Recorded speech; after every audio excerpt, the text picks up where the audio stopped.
रहमान रहीम अस्सलाम वालेकुम। Tariq Javed Khokhar advocate law for you channel के साथ। चैनल को लाजमी सब्सक्राइब किया करें, लाइक शेयर कमेंट्स भी करें और अपनी राय का इजहार भी करें।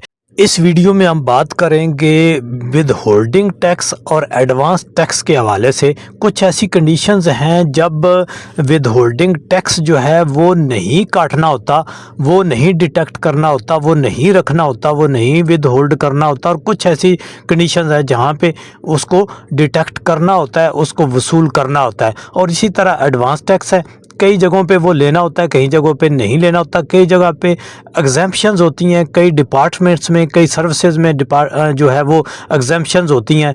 तो इसको थोड़ा सा डिस्कस करेंगे, आसान लफ्ज़ों में जो है समझाने की कोशिश करता हूँ क्योंकि जो आम आदमी की समझ में आ सके। क्योंकि जो रूल्स हैं उनकी सेक्शंस को पढ़ने की या उनको डिस्कस करने की ज़रूरत नहीं है, क्योंकि वो तो प्रोफेशनल्स के लिए होती हैं। आम आदमी के समझने के लिए ये है। देखें जी, मैं एक सादा सी मिसाल दे देता हूँ कि एडवांस टैक्स और विद होल्डिंग टैक्स होता क्या है।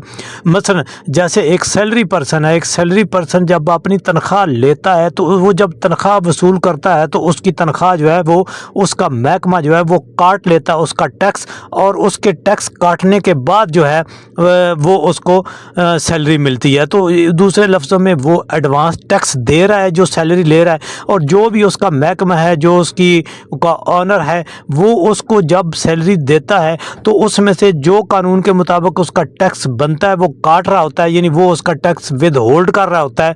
तो ये तो एक छोटा सा कंसेप्ट आपको मैंने दे दिया।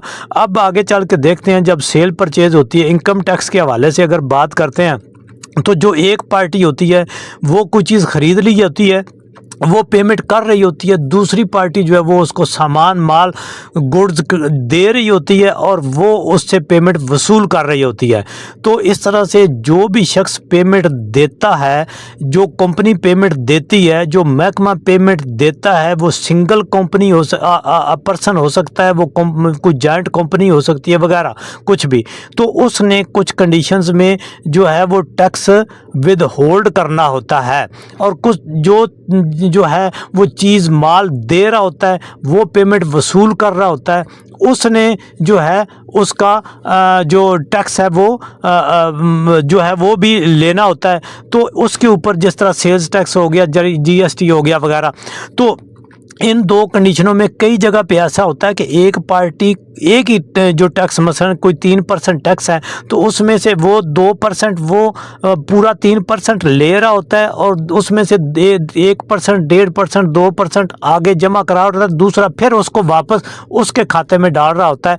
ये एक चेक रखा होता है, मैं इसकी ज़्यादा डिटेल में नहीं जाऊँगा। ये एक चेक रखा हुआ है FBR ने, गवर्नमेंट ने, ताकि वो क्रॉस चेक हो सके कि ये जितनी इसने जो ट्रांजैक्शन की थी उसमें से कुछ छुपाया नहीं है, कुछ मख्फी नहीं रखा, क्योंकि इसने इतना टैक्स इसके ऊपर कटौती हुई थी। अब काट उसी ने लिया था, लेकिन वो उसमें से इतना इसके अपने एंड पे जमा करा है, उतना इसका उसके एंड पे, ताकि टोटल अमाउंट टैक्स की वहाँ पे पता चल जाए कि कितने की ट्रांजैक्शन हुई थी।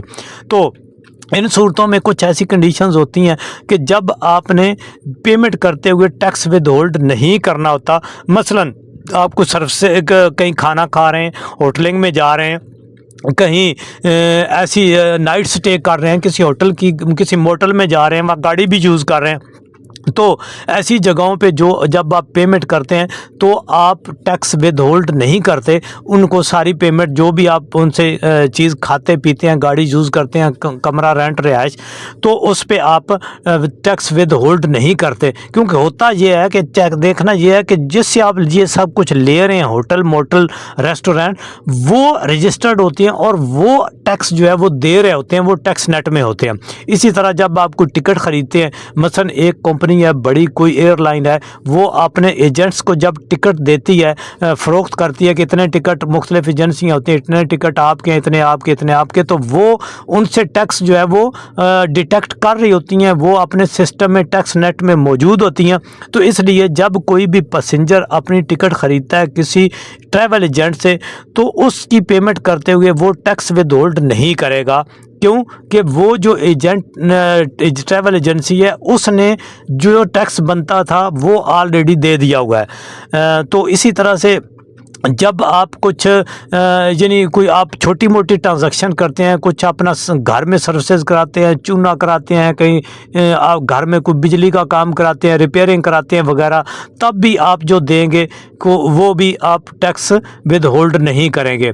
इसी तरह से फिर जो है आप मसलन कुछ ऐसी जो है कंपनीज, एजेंसीज, लोग होते हैं जिन्होंने एग्जम्पशन ले रखी होती है, यानी छूट ले रखी होती है। मसलन उनका 5% टैक्स बनता था, उन्होंने एग्जम्पशन सर्टिफिकेट मिलता है FBR से, वहाँ से वो अप्रूव करा लेते हैं कि जी हमारा टैक्स माफ़ है, हमारा 5% वैसे एज़ पर रूल टैक्स बनता था, लेकिन हमें 2% माफ़ है, 3% जो है वो हम देंगे। तो जब उनको पेमेंट करेंगे तब भी आप वो मुकम्मल टैक्स तो नहीं विद होल्ड कर रहे होंगे, आप 3% ले रहे होंगे। तो इसी तरह कंस्ट्रक्शन सेक्टर में अगर आ जाएं तो कंस्ट्रक्शन सेक्टर में भी जो है वो आप जब पेमेंट करेंगे तो भी आप टैक्स जो है वो विद होल्ड नहीं करेंगे। इसके अलावा जब आप पेमेंट करें जी, आपकी जो ट्रांजैक्शंस है सिंगल पर्सन के लिए वो 25,000 तक हो, तो फिर आप 25,000 के ऊपर भी आप जो है वो टैक्स के नहीं जो है उसको काटेंगे। इसी तरह अगर 25,000 से ऊपर चली जाए तो फिर आप उसके ऊपर जो है लास्ट ट्रांजैक्शन के ऊपर वो टैक्स विद होल्ड करेंगे। तो इस तरह की बहुत सी और भी कंडीशन हो सकती हैं, जैसे जो है वो डेयरी प्रोडक्ट्स हो गई, उनके ऊपर फ्रेश मिल्क वगैरह, फ्रेश मीट वगैरह। इसके अलावा जो ज़री हैं, ज़री चीज़ें जो आती हैं ज़राअत के हवाले से, फ्रेश चीज़ें वो ले रहे होते हैं, उसके ऊपर नहीं करेंगे। तो ये इस तरह की मैंने कुछ कंडीशंस जहाँ पे आपको समझाने के लिए कर दी। इस तरह की और बहुत सारी जो है ट्रांजैक्शंस हैं जिनके ऊपर जो है टैक्स पेमेंट करते हुए विद होल्ड नहीं किया जाता। असल में मसला ये है, देखा यह जाता है कि जिसको आप पेमेंट कर रहे थे वो कंपनी पर्सन जो भी था, आपको चीज़ें प्रोवाइड करने वाला वेंडर, वो जो है वो टैक्स दे रहा था। इसमें ये होता है कि करते हुए आपने ये भी देखना है कि आप NTN उनका डालें वेबसाइट के ऊपर, तो वहाँ से पता चल जाएगा कि वो रजिस्टर्ड है या नहीं है। जिस तरह कोई कमर्शियल जो है वो इंपोर्टर है, मसलन कमर्शियल इंपोर्टर से क्या कि मसलन कोई चीज़ ले आ रहा है, मसलन मोबाइल है, पूरा मोबाइल ला रहा है, उसी कंडीशन में आगे सेल कर रहा है, तो वो उसके ऊपर नहीं काटेंगे। हाँ, अगर वो मोबाइल के पुर्जे ला रहा है, पार्ट्स ला रहा है और उनको खुद से असेंबल करके यहाँ पे फिर अगर दे रहा है, फिर उसके ऊपर टैक्स विद होल्ड होगा। तो इसी तरह की बहुत सारी कंडीशंस हैं।